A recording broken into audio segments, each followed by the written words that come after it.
घरातली पूजा आवरली आणि त्यानंतर मग आता दीपपूजन होतं आज, त्यामुळे मग घरातील सगळ्या दिव्यांची पूजा करून घेतली आणि पूजावरून आम्ही गेलो मंदिरामध्ये. कारण आज सप्त्यातला शेवटचा दिवस होता, त्यामुळे प्रसाद घेतला आणि घरी आलो. संध्याकाळच्या टायमिंगला मम्मीने सिद्धेशला ओवाळलं, कारण आजच्या दिवशी मुलांना ओवाळलेलं चांगलं असतं त्यामुळे. आणि आज पुन्हा एकदा आखाड तळला होता, कारण उद्यापासून श्रावण लागणार होता. तेल तापले का नाही ते बघितलं आणि कापण्या तळून घेतल्या.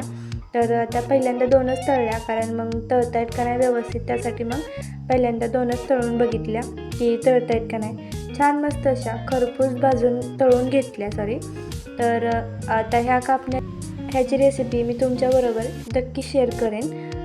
तर आता बघू शकता तुम्ही, छान अशा मस्त तळून घेतल्या.